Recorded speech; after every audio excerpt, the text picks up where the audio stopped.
కేంద్ర రాష్ట్ర ప్రభుత్వాలపై బీఆర్ఎస్ నేత క్రిషాంక్ ఆరెంజ్ లో ఫైర్ అయ్యారు. కంటోన్మెంట్ బోర్డు పదవిని మరో ఏడాది పొడిగించడంపై అభ్యంతరం వ్యక్తం చేశారు. ఎన్నికలు నిర్వహించకుండా మోదీ సర్కార్ ఎక్స్టెండ్ చేయడం ఏంటని మండిపడ్డారు. ఎన్నికలు నిర్వహించకుండా చోద్యం చూస్తున్నారని ఆగ్రహం వ్యక్తం చేశారు.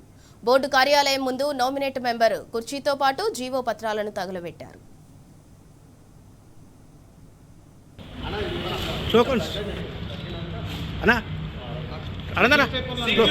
బీజేపీ నాయకులు కుర్చీ కోసం పాకులాడడమా?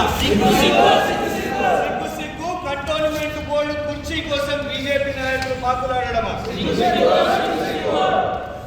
విలీనం చేయాలి కంటోన్మెంట్ బోర్డును వెంటనే.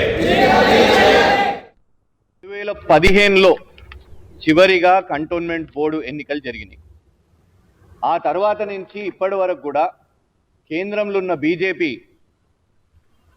కంటోన్మెంట్ బోర్డును విలీనం చేస్తున్నాము, దేశవ్యాప్తంగా కంటోన్మెంట్ బోర్డు అన్ని కూడా విలీనం అవుతున్నాయి, సూత్రప్రాయంగా ఇది మొదలైంది, ఈ ప్రక్రియ మొదలైందని కొన్ని కంటోన్మెంట్ బోర్డులను కూడా ఇప్పటికే విలీనం చేశారు.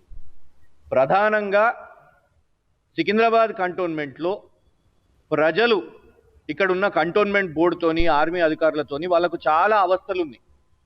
ఇండ్ల పర్మిషన్ల విషయం మీద కానివ్వండి, తాగునీటి సమస్య కానివ్వండి, రోడ్ల మరమ్మతులు కానివ్వండి, కొన్ని ఏరియాలలో అయితే కనీసం టాయిలెట్స్ కూడా కట్టుకోనివ్వకుండా, వాళ్ళకు పట్టాలు కూడా రాకుండా, ఎక్స్చేంజ్ ఆఫ్ ల్యాండ్ కాకుండా, మరి కనీసం ఈ విలీనమన్న చేపడితే కార్పొరేషన్లో కంటోన్మెంట్ బోర్డును మరి జిహెచ్ఎంసీ అయినా కార్పొరేషన్లో కలిపేస్తారు అనే ఒక ఆశ ఇక్కడ ఉన్న ప్రజల్లో ఉన్నది.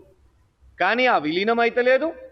2015లో ఎన్నికలు అయినాయంటే ఇలా 2026లో ఉండి ఇప్పటి వరకు కూడా మరి ఆ విలీనము అయితే లేదు, ఎన్నికలు కూడా అయితే లేవు.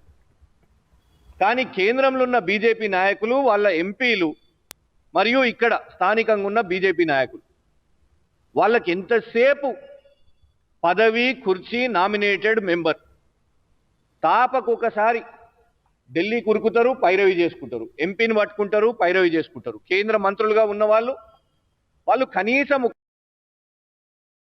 ఎందుకు? ప్రజాస్వామ్యాన్ని కాపాడడానికి. ఇక్కడున్న కంటోన్మెంట్ ప్రజలు ఓట్లేసి వాళ్ళ ప్రతినిధులను ఎంచుకొని ఇక్కడున్న సమస్యలను ఆ ప్రతినిధుల ద్వారా పరిష్కరించుకుంటారు. కానీ ఇవాళ కంటోన్మెంట్లో ఎన్నికలు లేవంటే దాని అర్థమైంది, ప్రజాస్వామ్యమే లేదు. ఆ ప్రజాస్వామ్యం లేదు కాబట్టి ఒక్క nominated member, BJP nominated member కూర్చొని మరి వాళ్లకు అవగాహన లేకపోయినా, చట్టాలు తెలియకపోయినా ఇష్టం వచ్చినట్టు వాళ్ళు చట్టాలకు అనుమతులు ఇచ్చేస్తున్నారు. ఆ తర్వాత ప్రతిపక్షంగా మేము లేవనెత్తితే అయ్యో తప్పైపోయింది, దీన్ని యూటర్న్ తీసుకుంటాం, వెనక్కి తీసుకుంటాం అని అంటున్నారు. ఈ దిక్కుమాలిన పరిస్థితి ఎందుకు వచ్చింది కంటోన్మెంట్ నియోజకవర్గ ప్రజలకు?